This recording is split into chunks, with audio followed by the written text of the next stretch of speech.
Hello friends, welcome back to the advance organic series. मैं शिवम त्रिपाठी और आज आपके लिए एक मज़ेदार सेशन लेके आया हूँ। And this session is specially for those students who are preparing for CSIR NET और जो 18 दिसंबर को CSIR नेट का एग्ज़ाम देने वाले हैं। मैं उनके लिए एकदम सिलेक्टेड प्रॉब्लम आज लेके आया हूँ।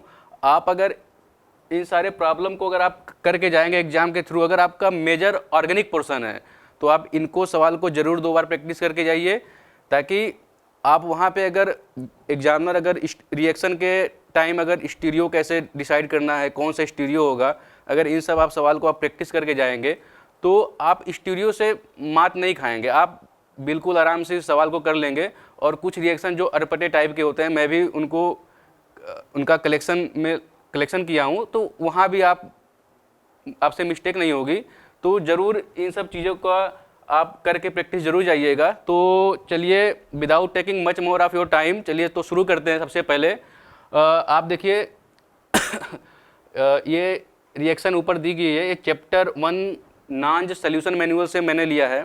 अब ये रिएक्शन बहुत इंपॉर्टेंट है, क्योंकि देखिए हम लोग बेसिकली जब आप कन्वर्जन इसका जाके के वहाँ पे देखेंगे तो बेसिकली हम लोग क्या करते हैं कि 1,2-1,3-डाइथाइनॉल का रिएक्शन हम लोग कराते हैं BF3 के प्रेजेंस में, और हाइड्रोलिसिस वाला स्टेप करते हैं, वो हम लोग बेसिकली वही पढ़ते हैं। लेकिन इस कन्वर्जन के टाइम उनके सॉल्वेंट का इफेक्ट क्या है, वहाँ पे जनरली HMPA सॉल्वेंट लिया गया है। और HMPA सॉल्वेंट होता है तो क्या इफेक्ट होता है, नहीं होता तो क्या इफेक्ट होता है, आप वहाँ पे रिएक्शन करते समय आप देख जाएंगे। ठीक, और आज मैं जल्दी सारे रिएक्शन को दिखा दे रहा हूँ, ताकि जो लोग प्रिपेयर कर रहे हैं उनका टाइम लॉस ना हो और वो आराम से वो प्रैक्टिस कर लें इन सब प्रॉब्लम का।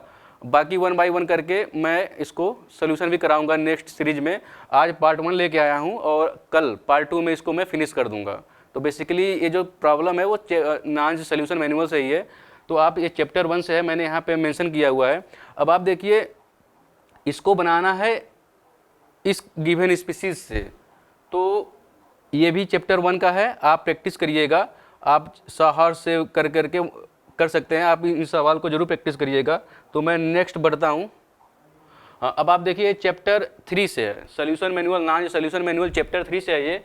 यहाँ पे देखिए आप TSOH के प्रेजेंस में रिएक्शन हुई है, एसिड ग्रुप है और हाइड्रोक्सिल ग्रुप है। यहाँ पे इनका रिएक्शन होता है, साइक्लाइजेशन होता है, फिर ब्रिज कंपाउंड बनता है। देखिए 1 और 3। सबसे पहले आप क्या करिए, इन सवाल को करने के पहले सबसे पहले आप चेयर कन्फर्मेशन बनाएंगे, मोस्ट स्टेबल चेयर कन्फर्मेशन।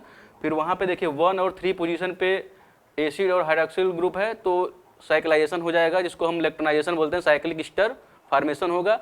अब इंपॉर्टेंट चीज़ ये क्यों, ये देखिए प्रॉब्लम मैंने लिया क्यों है, देखिए यहाँ पे रिएक्शन में TBHCl है, ट्राईइथाइल एमीन के प्रेजेंस में वो रिएक्शन होती है, और कैटालिटिक अमाउंट में डाईमिथाइल एमिनोपिरिडीन है। ठीक, इनकी प्रेजेंस में रिएक्शन हो रही है। अब इंपॉर्टेंट है, जब आप चेयर फॉर्म इनका ड्रा करेंगे तो आपको प्रॉब्लम आएगी कि किस OH ग्रुप का मैं प्रोटेक्शन करूं।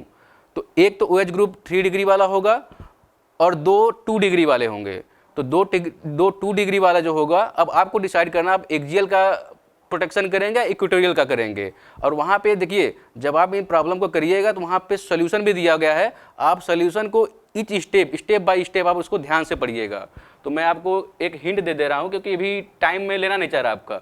अब आप देखिए, ये भी चैप्टर 3 से है, आपको कन्वर्जन करना है इसका, और वहाँ पे सीक्वेंस ऑफ रिएक्शन से रिएक्शन कराई गई है, आप इसको जरूर करिएगा। ठीक, यहाँ पे देखिए प्रोटेक्शन हुआ है, आप इसको जरूर करिएगा। मैं नेक्स्ट स्लाइड पे बढ़ता हूँ। हाँ, अब आप देखिए, ये भी चैप्टर 3 का, ये भी बहुत ही इंपॉर्टेंट क्वेश्चन है और मुझे लगता है कि ये जरूर CSIR में आ सकता है। इनका कन्वर्जन कैसे हो रहा है, अब देखिए ये रिएक्टेंट है या प्रोडक्ट है। ठीक, अब देखिए यहाँ पे CO ग्रुप रिएक्टेंट में, प्रोडक्ट में देखिए इंटैक्ट है। सबसे पहले मैं क्या करूँगा, सबसे पहले तो मैं इसी को प्रोटेक्ट करूँगा। इसका प्रोटेक्शन के लिए आप सिंपली आप ईथेन 1,2 डाइऑल ले लीजिए TSOH के प्रेजेंस में, और out of this functional group and this functional group only this will be protected. क्यों, क्योंकि देखिए यहाँ पे पाई इलेक्ट्रॉन का, यहाँ पे देखिए आप कंजुगेशन है पाई इलेक्ट्रॉन का, और ये जो कार्बोनिल ग्रुप है लेस रिएक्टिव है। ठीक, लेस रिएक्टिव है, इसलिए इनका प्रोटेक्शन होगा नहीं। तो सबसे पहले मैं प्रोटेक्शन इसका कराऊंगा। और नेक्स्ट स्टेप में क्या होगा कि देखिए आप यहाँ पे आप CO ग्रुप को क्या किया, रिमूव किया है, मतलब रिमूवल ऑफ ऑक्सीजन। तो कैसे आप करा सकते हैं, आप सबसे पहले, अब एक स्टेप तो हो गई मेरी, दूसरे स्टेप में आप ईथेन 1,2 डाइऑल का रिएक्शन यहाँ, अरे डाइथाइन का प्रोडक्शन कर दीजिए और वहाँ से आप NiCl2 NaBH4 के प्रेजेंस में, जिसको हम NiCl2 सेकेंड स्टेप में NiCl2 प्लस NaBH4, ये बहुत ही शानदार रिएक्शन है। इसका जब आप रिएक्शन करेंगे NiXBy, इसको हम बोलते हैं निकल बोराइड। निकल बोराइड का रोल क्या होता है कि जो डीसल्फराइजेशन करता है, जो 1,3 डाइथाइन का जो सल्फर वाला बॉन्ड होता है, कार्बन सल्फर वाला, उसका डीसल्फराइजेशन करता है और वहाँ पे हाइड्रोजन को जोड़ देता है। तो इससे क्या होगा, आपका CO ग्रुप भी रिमूव हो जाएगा और फाइनली आपको प्रोडक्ट मिल जाएगा। अब आप देखिए, ये सबसे इम्पॉर्टेंट और सबसे अंडररेटेड क्वेश्चन है। CSIR अभी तक इसको पूछा नहीं है, ये भी चैप्टर 3 का है। आप इस क्वेश्चन को जरूर करके आइएगा, कैसे BnO ग्रुप आया है। ठीक, यहाँ पे एक पर्टिकुलर प्रोटेक्टिंग रीजेंट का यूज होता है जो कि टेक्स्ट बुक में दिया हुआ है और वहाँ पे भी मेंशन किया हुआ ड्यूरिंग द कन्वर्जन। आप इसको जरूर करके जाइएगा। लेकिन देखिए, अंडररेटेड है लेकिन आने का चांस है, क्योंकि कोई करता नहीं जनरली इसको। आप जरूर करके जाइएगा। ठीक, तो now moving to next slide. हाँ, अब देखिए, ये भी चैप्टर 3 से है। Explain the regio and stereochemical outcome of the following sequence of reaction. अब देखिए, यहाँ पे आप सबसे इंपॉर्टेंट का स्टीरियो ऑफ पीएच। स्टीरियो जो है पीएच का वेज है, यही इंपॉर्टेंट है इस रिएक्शन में। आप के पास दो पॉसिबिलिटी होगी जब आप रिएक्शन करेंगे, तो एक राइट चेयर से और एक इन्वर्टेड चेयर, और रिएक्शन इन्वर्टेड चेयर से ही होती है और हाइड्रोजन बॉन्डिंग होती है। तो आप इसका जरूर ध्यान देंगे। और स्टीरियो ऑफ पीएच क्या है, वेज आती है। बाकी एक दो स्टेप तो आप यहाँ पे कर ही लेंगे, आप इसमें कोई दिक्कत नहीं। लेकिन हाँ, इंपॉर्टेंट है CSIR के पॉइंट ऑफ व्यू से, इसको आप जरूर करके जाइएगा। और आप देखिए, यहाँ पे ये चैप्टर 4 का है। हाँ, यहाँ पे देखिए, इंपॉर्टेंट इसलिए है कि एक्सेस विटिक रीजेंट के प्रेजेंस में इसका क्लीवेज होता है। यहाँ पे लिखा हुआ है excess Wittig reagent cleave the acetate ester. तो इसका आप जरूर प्रैक्टिस करके जाइएगा। Now moving to the next slide. हाँ, अब देखिए, ये कन्वर्जन है, ये भी बहुत ही इम्पॉर्टेंट कन्वर्जन है आपके लिए। इस कन्वर्जन में आप देखिए, डैश पे OH ग्रुप है रिएक्टेंट में, और प्रोडक्ट में क्या है, डैश पे OTBS ग्रुप है, और वहाँ पे क्या है, प्राइमरी अल्कोहल और एल्डिहाइड। अब आप देखिए, बिना किसी झंझट के बहुत सारे रीजेंट हैं प्राइमरी अल्कोहल को एल्डिहाइड में कन्वर्ट करने के लिए। एक सबसे बढ़िया रीजेंट है टेम्पो PHIOAC का ट्वाइस सॉल्वेंट CH3CN CH2Cl2 के प्रेजेंस में। ये बहुत ही बढ़िया रीजेंट है, क्लीन ऑक्सीडेशन करेगा प्राइमरी अल्कोहल का एल्डिहाइड में। अब आप देखिए, एल्डिहाइड तक मैं पहुंच गया हूं, और यहाँ पे सेकेंडरी OH ग्रुप है TBS का से आप TBS क्लोराइड से आप प्रोटेक्शन करा दीजिएगा। मैं एक बार इस रीजेंट को एक बार मैं लिख देता हूँ, टेम्पो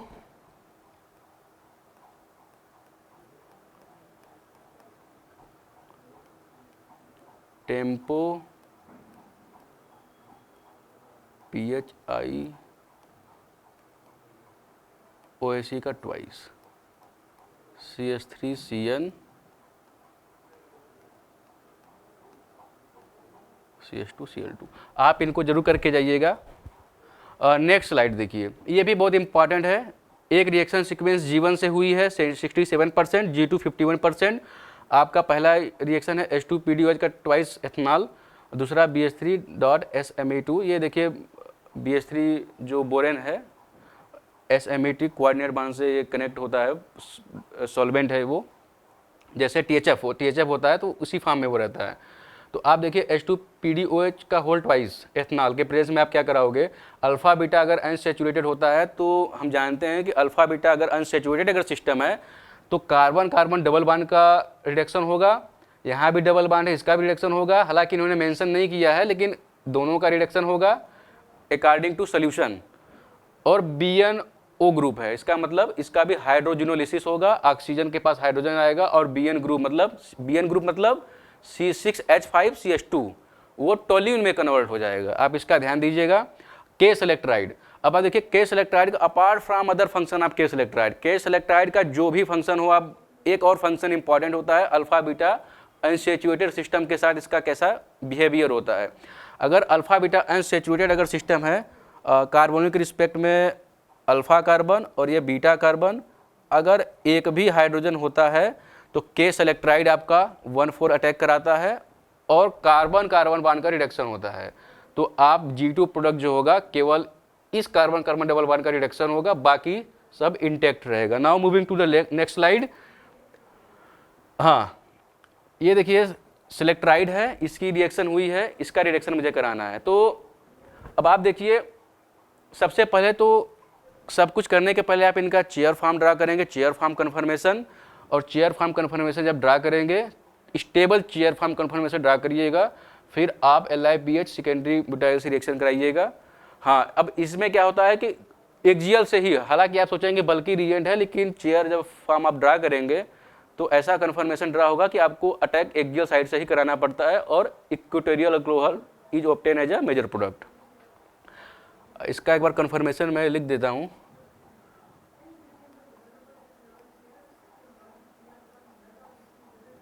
देखिए सबसे पहले आप क्या करिएगा, मिथाइल ग्रुप है ना, सबसे पहले देखिए हमको पहले मैं बता चुका हूँ कि मिथाइल ग्रुप अगर डैश में है तो सबसे पहले आप मिथाइल ग्रुप को डैश में यहाँ पर लगा दीजिए, मिथाइल ग्रुप। उसके नेक्स्ट कार्बन पे वेज पे है हाइड्रोजन। एक मिनट,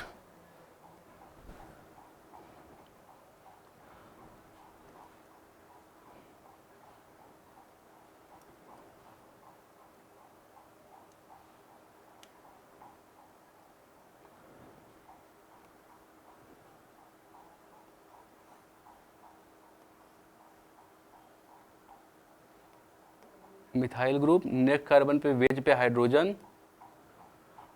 जब भी मिथाइल डैश को इस पोजीशन पे लगाइए, आपको एज इट इज परफेक्ट जो स्टेबल कन्फर्मेशन होगा वो आपको मिल जाएगा। नेक्स्ट कार्बन पे अगेन हाइड्रोजन क्या है, अब देखिए नेक्स्ट कार्बन तो यही है। चलिए यहाँ पे हमने वेज पे लगा दिया, ये ठीक।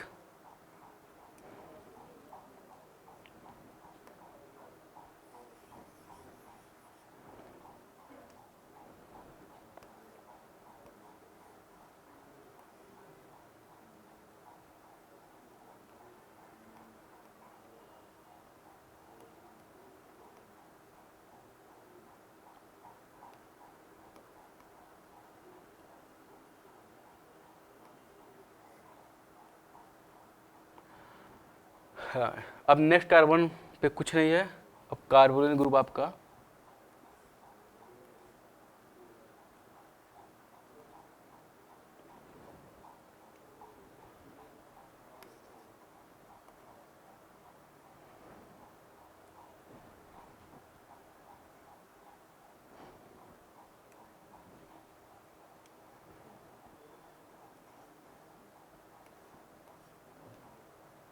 अब देखिए हाइड्राइड का अप्रोच करना है इक्वेटोरियल साइड से या फिर एक्जियल साइड से।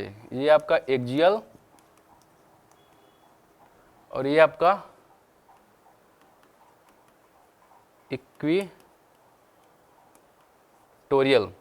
अब देखिए यहाँ पे कैविटी है और यहाँ पे देखिए आप, ये हाइड्रोजन है, ये हाइड्रोजन का हिंड्रेंस है, यहाँ भी है, यहाँ भी है। तो इधर से अप्रोच नहीं होगा, अप्रोच एक्सियल साइड से होगा और equatorial alcohol is obtain as a major product. आप इसको भी करेंगे, हाफ चेयर फॉर्म से इसको ड्रा करिएगा इस रिएक्शन को। ये भी चैप्टर 4 से है, इसको भी करके जरूर जाइएगा, एक बार ड्रा करके जरूर जाइएगा। Now moving to the next slide. हाँ, ये भी एक इम्पॉर्टेंट रिएक्शन है चैप्टर 4 से, आप इस रीजन के बारे में पढ़ के जाइएगा। अब देखिए सबसे अगर अटपटा अगर क्वेश्चन अगर CSIR पूछेगा तो इस टाइप का एस मैलिक एसिड दिया हुआ है। देखिए ये जो पर्टिकुलर ऊपर रीजन लिखा हुआ है TSOH के प्रेजेंस में, ये क्लियर कट इंडिकेशन देता है कि आप कीटोन बनेगा, आप कीटोन का प्रोडक्शन आप कराओगे किसी भी। अब देखिए यहाँ पे पर्टिकुलर आप देख लीजिएगा रिएक्शन कराते समय, एक 6 मेंबर की एस्टर बनने, अरे एसिटल बनने वाला होगा और एक 7 मेंबर। तो आप मेरे ख्याल से 6 मेंबर वाले को बनाएंगे और इधर ही साइड बनेगा और इस एसिड ग्रुप का जो ऑक्सीजन वाला है वो अटैक करके फाइनली कीटोन ग्रुप को बाहर करेगा। सबसे पहले तो रिडक्शन एक एसिड ग्रुप का कर दोगे आप, इस तरह से आप फाइनल प्रोडक्ट यहाँ पे बन जाएगा, ये वाला स्पीसीज बनेगा। आप इसको जरूर करके जाइए क्योंकि ये अटपटा सवाल है, क्योंकि इसका इंटरनल अटैक होकर रिएक्शन होती है, तो आप इसको जरूर करके जाइएगा। हाँ, अब ये देखिए डाइबल, डाइबल एच का एक इम्पॉर्टेंट यूज ये भी है, डाइबल का, इसको आप करके जाइएगा। इस साइड से डाइबल जनरली क्या होता है कि पहले तो चिलेशन होगा, फिर हाइड्राइड का अटैक होगा। तो चिलेशन इस साइड से होता है क्योंकि यहाँ पे हिंड्रेंस होता है, तो चिलेशन इस साइड से नहीं होगा। चिलेशन होने के बाद देखिए जितने भी डाइबल होते हैं, BH3 होते हैं, वो इलेक्ट्रोफिलिक कम न्यूक्लियोफिलिक हाइड्राइड ट्रांसफर एजेंट होते हैं। सबसे पहले वो इलेक्ट्रोफिलिक होते हैं, मतलब उनके वैकेंट पी ऑर्बिटल में इलेक्ट्रॉन पेयर डेंसिटी आती है, देन हाइड्राइड का वो अटैक करते हैं। तो इस हिसाब से इस साइड चिलेशन होगा नहीं, चिलेशन इस साइड से होगा। चिलेशन होने के बाद फिर ऑक्सीजन का लोन, चिलेशन हो गया, फिर ऑक्सीजन का लोन पेयर जाएगा, फिर ये बॉन्ड क्लीवेज होगा, फिर हाइड्राइड अटैक करके इसको निकाल देगा। तो इस तरह से आप ये रिएक्शन आप इसको प्रैक्टिस करिएगा। फाइनली यहाँ पे OPMB ग्रुप आ जाएगा, ये भी प्रोटेक्टिंग ग्रुप है, इनका भी क्लीवेज हम DDQ से कराते हैं। ये भी फेमस प्रोटेक्टिंग रीजेंट है, इसको आप करिएगा। और ये चैप्टर 4 का है, ये कन्वर्जन है, आप इसको भी करिएगा, बहुत ही इंपॉर्टेंट कन्वर्जन है ये, इसको जरूर करके जाइएगा। हो सकता है कभी न कभी CSIR एग्जाम में पूछ दे, ठीक, इसको आप करके जाइएगा। Now moving to the next slide. हाँ, अब ये भी देखिए इंपॉर्टेंट है, ये भी चैप्टर 4 से है। अब ये इंपॉर्टेंट इसलिए है कि सबसे पहले देखिए टर्सरी ब्यूटाइल वाला ग्रुप है, इनका एसिड के प्रेजेंस में, ये रिएक्शन जब भी इसकी होगी वो एसिड के प्रेजेंस में होगी। और ये क्या होता है, टर्सरी ब्यूटाइल ग्रुप लिव करेगा एसिड के प्रेजेंस में, और आगे रिएक्शन होगी। इसको आप देखिएगा कैसे कराया है उन्होंने। बाकी आप करिएगा 1 बाय 1 करके, मैं शॉर्ट वीडियो सीरीज ला करके मैं इनको डिटेल एक्सप्लेन करूँगा। हाँ, अब इसको लाने का मेरा पर्पज़ यही है, मान लीजिए कि हम लोग एक ट्रिक से करते हैं इसको, या स्टीरियो दी होती है तो मैं करता हूँ इसको। लेकिन मान लीजिए अगर आपके पास स्टीरियो नहीं दी हुई है तब, तो आप इनका सबसे पहले हाफ चेयर बनाओगे, और whenever COOH group is directly attach to cyclohexane system, आप एसिड ग्रुप को एक्सियल रखोगे, और सबसे पहले तो आयोडोनेशन होगा हाफ चेयर वाले डबल बॉन्ड पे, देन आपका NaHCO3 के प्रेजेंस में acidic hydrogen will be remove, और axial C double bond O negative का अटैक होकर के रिंग ओपनिंग होंगी, एंड देन ये स्टेप ओस्मियम टेट्राऑक्साइड से होगा, डबल बॉन्ड का हाइड्रोक्सिलेशन होगा। और फाइनली आप इस रिएक्शन को पूरे सीक्वेंस को करिएगा। मैं एक ओवरव्यू दे रहा हूँ कैसे आपको करना है। सबसे पहले आप हाफ चेयर बनाओगे और एक्सियल एसिड ग्रुप को प्लेस करोगे। जब ऐसा तब करोगे आप जब एसिड ग्रुप डायरेक्टली अटैच हो हाइड्रोजन सेंटर से, मतलब कार्बन सेंटर से डायरेक्टली अटैच हो, तब आप एसिड ग्रुप को एक्सियल रखोगे और उसका एनायन बनेगा और वो अटैक करेगा, ठीक। ऐसा आप करिएगा, इसको जरूर करके जाइएगा आप एग्जाम के पहले। हाँ, अब ये इंपॉर्टेंट क्या है, देखिए ये इंपॉर्टेंट इसलिए है कि ये चैप्टर 5 का है।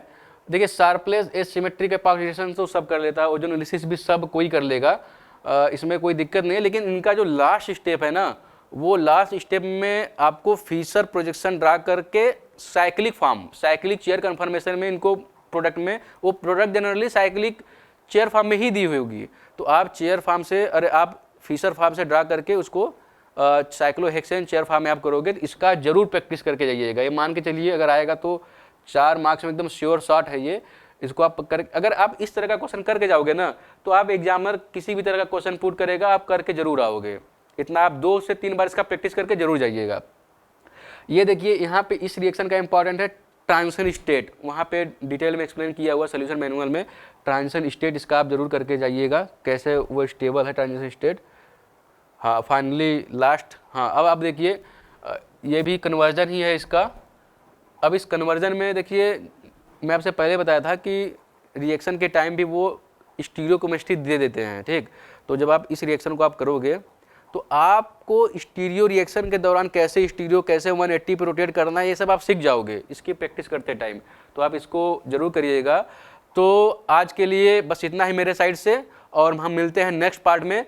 मेरे ख्याल से 1 to 5 मैंने कंप्लीट कर दिया है। नेक्स्ट मेरा जो सीरीज होगा 6, 7, 8, 9 का इम्पॉर्टेंट क्वेश्चन, अगर आप इतना जरूर कर लोगे तो मैं आपसे गारंटी कह रहा हूँ कि आप जरूर पार्ट C में ऑर्गेनिक से अच्छा स्कोर करके आओगे, और आपको रिएक्शन के टाइम क्या ट्रांजिशन स्टेट, क्या स्टीरियो, इसमें दिक्कत नहीं होगी। तो आज के लिए बस इतना ही, मिलते हैं नेक्स्ट एपिसोड में। Thank you.